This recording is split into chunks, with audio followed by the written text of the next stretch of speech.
Assalamualaikum warahmatullahi wabarakatuh. Hai sahabat Eduka Vokasi, berjumpa kembali dengan Kang Ahmad Rifai. Kali ini kita melanjutkan video pembelajaran masih di bab 9, membahas tentang permasalahan hardware komputer dalam rangka masih seri Dodicom, dokter diagnosa komputer. Kali ini sudah masuki ke tema ke-35, tips dan prosedur troubleshooting secara profesional. Dari lihat temanya, ini merupakan puncak dari bab 9. Rangkuman dari semua tema-tema sebelumnya ada di sini. Jadi untuk itu bagi sahabat Eduka Vokasi tetap disimak ya. Apa yang akan dibahas di video kali ini? Seperti biasa, video pembelajaran di Kang Ahmad Rifai Farus channel ini diawali dengan pertanyaan. Ada 4 fokus yang akan dibahas di video kali ini. Yang pertama, bagaimana melakukan deteksi dan analisa permasalahan komputer secara cermat dan tepat. Sekali lagi, cermat dan tepat.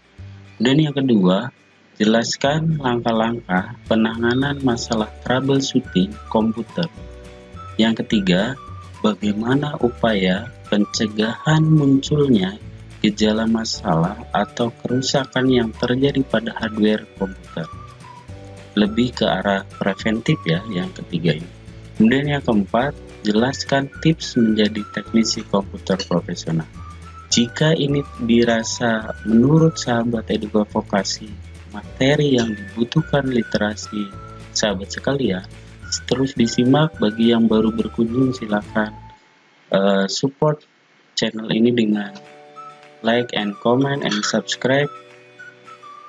Akan saya bahas 4 hal ini secara tuntas, tapi sebelum itu kita simak yang berikut ini ya. Jangan kemana-mana.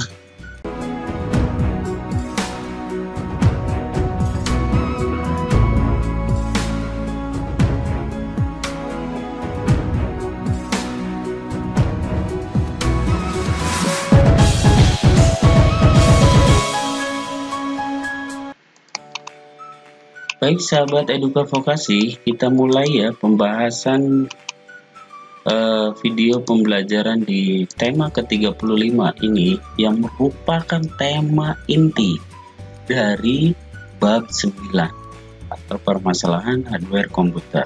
Bagaimana tipsnya atau prosedurnya kita melakukan troubleshooting secara profesional.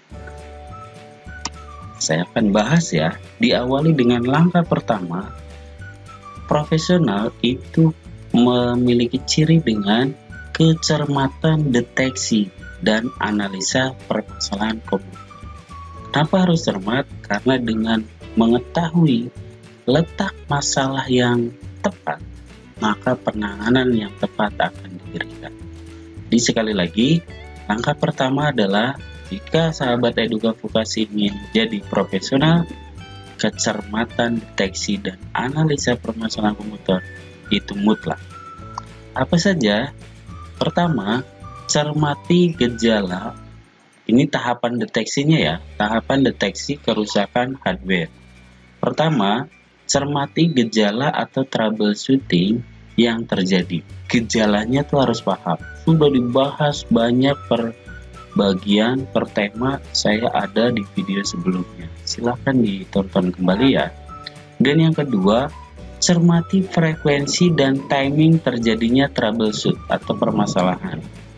Bisa sering atau kadang-kadang atau waktu itu saja atau insidental. Kemudian frekuensinya bagaimana? Timing terjadinya? Setiap di on kan atau bagaimana? Nah ini harus terlihat. Kemudian yang ketiga, ambil analisa kerusakan. Analisanya kalau ini frekuensi seperti ini bagaimana? Yang keempat, lakukan perbaikan berdasarkan analisa yang telah diambil. Ini secara garis besarnya ya, kita bahas satu persatu. Cermati gejala atau troubleshoot yang terjadi. Memperhatikan seperti apa efek yang ditimbulkan dari kerusakan tersebut. Efeknya Anda diharapkan lebih teliti dalam membaca peringatan. Sudah dibahas ya, bisa pakai kode BIP, pesan error, ataupun tampilan. Dan mengingat bagaimana awal mula proses kerusakan yang dimunculkan. Ya, efek, pesan peringatannya bagaimana, kemudian mengingat awal proses kerusakannya itu awalnya dari apa. Setiap kerusakan memiliki karakteristik yang berbeda. Tentu, walaupun terkadang menghasilkan efek yang hampir sama, yaitu membuat unit laptop atau PC sama-sama tidak dapat digunakan selama tidak segera diperbaiki. Langkah ini dimaksudkan bahwa seorang pengguna atau user tidak cepat mengambil keputusan untuk melakukan instalasi ulang sistem operasinya. Mengingat untuk melakukannya dibutuhkan kepastian jika memang sistem operasi tersebut telah mengalami kerusakan, sedangkan di sisi lain harus terlebih dahulu membackup data yang ada. Ini jika jadi keputusannya jangan diambil dulu. Tadi efek yang ditimbulkan, peringatannya bagaimana, kemudian bagaimana awal mula proses munculnya. Kemudian yang kedua, cermati frekuensinya dan timing terjadinya troubleshoot. Ini penting, apabila frekuensi munculnya tanda kerusakan ini sudah sangat sering, maka harus segera diambil analisa. Tentu, hal ini menjadi penjelas jika kerusakan yang terjadi harus diperlakukan sesuai dengan efek yang dimunculkannya tersebut. Ini ya, jadi frekuensinya. Kemudian 3, ambil analisa kerusakan. Analisa yang Anda ambil memberikan arahan dan jalan keluar pada saat melakukan perbaikan nantinya. Anda akan melakukan prosedur seperti apa yang sudah dirumuskan dalam analisa tersebut. Sehingga step by step yang Anda lakukan tersebut menunjukkan presentasi penyelesaian. Kecermatan Anda sangat dibutuhkan untuk membedakan mana kendala pada software dan mana yang menunjukkan kerusakan dengan perangkat hardware penyusunnya. Jadi, analisanya jangan putuskan dulu sebelum dianalisa apakah itu software atau hardware. Kemungkinan terbesarnya apa? Sudah dibahas apabila ini rusaknya, penyebabnya bagaimana, solusinya bagaimana, itu sudah ada di video-video sebelumnya. Kemudian yang keempat, lakukan perbaikan berdasarkan analisa yang telah diambil. Kini saatnya Anda melakukan aksi nyata penyelesaian masalah. Disinilah analisa Anda diuji ketepatannya. Tentu, semakin sering Anda menghandle setiap permasalahan, maka semakin jitu analisa yang Anda tampilkan. Jadi, analisa akan kuat jika Anda sering melakukan problem solving masalah yang hampir mirip. Bahkan pengayaan problem solving yang sahabat sering lakukan, maka akan semakin analisanya semakin jitu dan tepat. Bagaimana sahabat? Tips dari saya? Baik sahabat, setelah tadi paham cara deteksi permasalahan dengan cermat dan tepat, yang kedua, troubleshooting profesional harus melakukan langkah-langkah penanganan masalah terhadap troubleshooting hardware komputer atau laptop. Yang pertama, mengetes monitor. Biasanya hubungannya dengan tampilan. Bisa jadi rusaknya itu akibat tampilannya yang kurang bagus. Padahal itu bukan kerusakan. Jadi cek dulu, mengetes monitor dari mulai kabel, port sampai monitor. Restart komputer dulu. Ya, barangkali proses hangnya karena beban terlalu lebih pada sistem operasi. Dan yang ketiga, periksa kode BIP. Apabila ada, silakan cocokkan. Sudah ada ya di video sebelumnya. Langkah keempat, bersihkan konektor RAM. Matikan dulu. Biasanya ini akibat korosi, RAM tidak berjalan dengan normal, maka bersihkan dulu di konektor RAM. 5. Reset kembali CMOS dengan cara copot, kemudian pasang lagi baterai CMOS. Selanjutnya, keenam, periksa switch power supply. Kebanyakan permasalahan yang ada itu sumbernya dari sumber dayanya.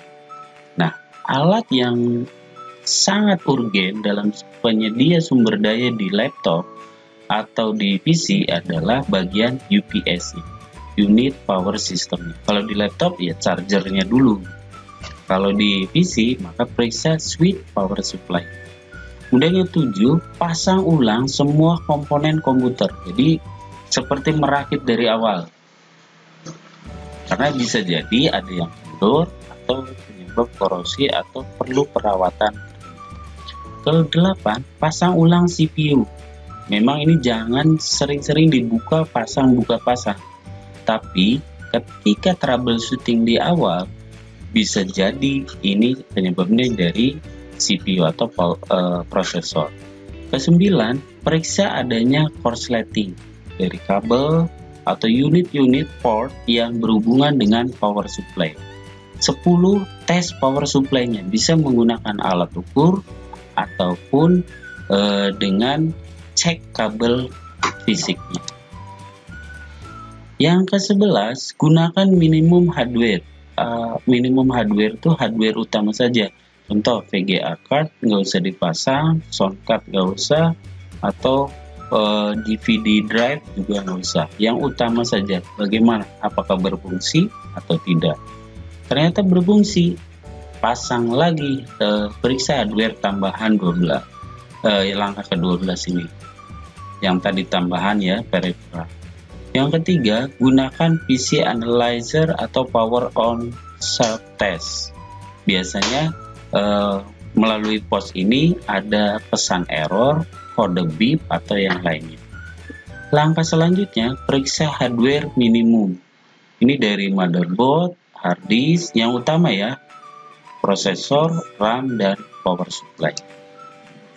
Langkah 15, jika langkah-langkah tadi dari 1 sampai 14 sudah dilakukan tapi masih belum menemukan analisa yang tepat permasalahan yang tadi, maka Anda mungkin perlu mencari bantuan profesional di pusat servis komputer yang resmi, produsen komputer Anda. Kenapa? Karena ada jaminan mengenai perbaikan dari setiap permasalahan komputer yang Anda alami. Baik, sahabat edukasi, kita lanjutkan ya. Yang ketiga, tips untuk upaya pencegahan munculnya gejala, masalah atau kerusakan pada hardware komputer. Tujuannya, kenapa harus ada upaya pencegahan? Sebagai upaya pencegahan agar tanda-tanda kerusakan tersebut tidak muncul lebih awal. Maka Anda dapat melakukan upaya-upaya sehat yang bertujuan untuk memperpanjang masa guna terkait waktu dan menjaga unit komputer tetap dalam posisi stabil. Yang pertama, apa yang harus dilakukan sebagai teknisi profesional? Membersihkan komponen hardware secara berkala ataupun memberikan sirkulasi udara yang baik agar kondisi dapat stabil. Karena umumnya permasalahan rangkaian elektronik itu terjadi karena rangkaian yang kotor oleh debu ataupun kotoran yang lainnya. Kemudian yang kedua, sirkulasi udara yang tidak normal akan menyebabkan overheat atau panas pada rangkaian elektronik, apalagi komputer. Kemudian yang kedua, memaintenance sistem dan data perlu dilakukan secara berkala dan berkelanjutan. Update driver terutama merupakan usulan bijak untuk memodernisasi sistem agar program aplikasi yang terinstal dapat sinkron dengan sistem operasi yang digunakan. Bisa update driver, atau bantuan software utilitas yang lain. 3. Langkah untuk memproteksi sistem yang dibutuhkan demi keamanan sistem dan data yang tersimpan bisa oleh kehadiran virus atau malware dan sejenisnya merupakan kendala yang perlu segera ditindaklanjuti agar alur proses kembalinya normal. Jadi kebanyakan permasalahan tentang software atau sistem operasi bisa disebabkan oleh virus atau malware dan program perusak lainnya. Untuk itu, teknisi yang profesional selalu mengupdate sistem keamanannya dengan update antivirus misalnya, atau proses software utilitas yang lain. Kemudian yang keempat, kecermatan dalam memilih spesifikasi komponen hardware komputer saat merakit dan atau saat upgrading atau penambahan komponen baru. Ini penting. Kemampuan sahabat tentang pengetahuan spesifikasi komponen, kemudian pemilihannya sampai pembeliannya yang tepat antara komponen satu dan yang lainnya itu sangat berpengaruh. Yang kelima, lakukan prosedur pengoperasian komputer secara benar dan tepat. Ini sederhana, tapi ada hal-hal permasalahan itu yang timbul dari menyepelekan ini. Seperti contoh menghidupkan dan mematikan komputer atau charging baterai yang kelamaan. Ini sederhana, tapi kadang dilakukan hanya bisa menimbulkan permasalahan hardware yang lainnya. Yang keenam, memperhatikan kuantitas penggunaan komputer sesuai keperluan dan tidak berlebihan. Penggunaan software yang berat dan lama itu menyebabkan beban pada kinerja yang ditanggung oleh pengoperasian hardware komputer tersebut. Dan itu kalau sering digunakan maka akan menyebabkan kerusakan-kerusakan atau efek yang ditimbulkan permasalahan pada hardware tersebut. Yang ketujuh, dalam pemilihan hardware komputer pastikan itu original produk pabrikan resmi dan bergaransi. Mahal sedikit tidak apa-apa, tapi ada jaminan bahwa kualitasnya memang kualitas pabrikan. Yang kedelapan, jika memang terjadi permasalahan yang tidak bisa diatasi, libatkan teknisi profesional. Satu lagi, teknisi profesional dilibatkan dengan toko komputer yang handal dan resmi dan terpercaya. Semoga ini menjadi solusi terbaik buat sahabat Eduka Vokasi sekalian.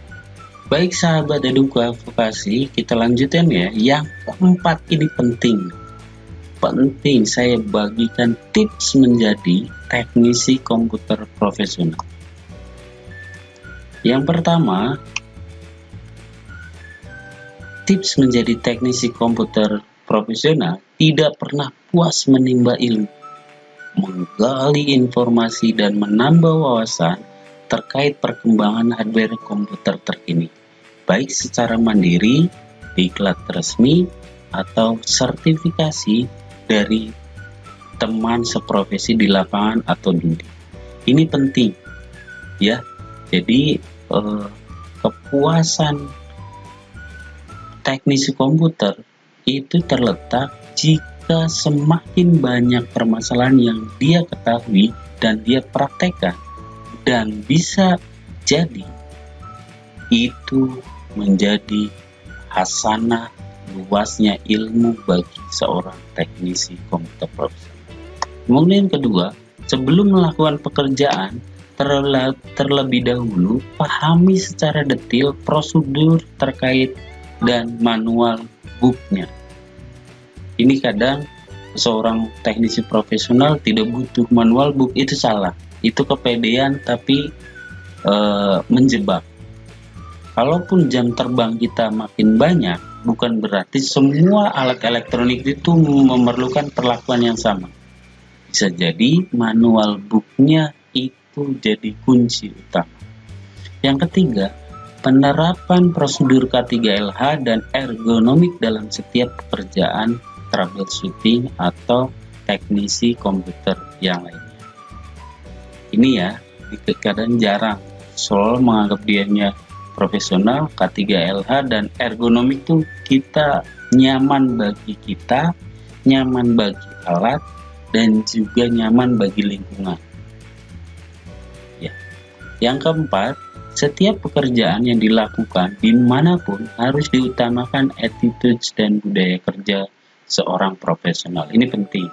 Wawasan bagus, pengalaman bagus, patuh pada prosedur, dan bisa membaca manual booknya, menerapkan K3LH dan ergonomiknya, tapi attitude-nya kurang, maka itu bukan dikatakan seorang profesional sejati. Profesional sejati menggabungkan 4 aspek yang tadi saya bahas. Semoga bermanfaat tips dari saya. Dari pembahasan yang tadi saya berikan, dapat disimpulkan bahwa prosedur troubleshooting komputer secara profesional itu terdiri dari 2 langkah utama: pencermatan deteksi dan analisa, langkah penanganan, dan juga memahami melakukan pencegahan. Kemudian selanjutnya, tips-tips yang saya bagi semoga menjadi bekal bagi sahabat Eduga Vokasi sekalian. Sebelum saya tutup, ada kata inspiratif dari saya. Bedanya mimpi itu ketika bangun tinggalkan cerita. Kalau visi itu ketika bangun hasilkan rencana. Hayalan itu melenakan kita, cita-cita menantang. Semoga bermanfaat. Sekali lagi terima kasih atas perhatian dan supportnya. Tetap semangat belajar ya. Saya Kang Ahmad Rifai, mohon maklum atas ketidaksempurnaan, bahkan ada kesalahannya. Silahkan jika konten-konten yang ada di channel Kang Ahmad Rifai Farus ini bermanfaat, share sebanyak-banyaknya supaya lebih manfaat lagi. Dan yang baru berkunjung silahkan support dengan aktifkan notifikasinya. Terima kasih, salam guru berbagi, salam sahabat Eduga Vokasi SMK Bisa. Assalamualaikum warahmatullahi wabarakatuh.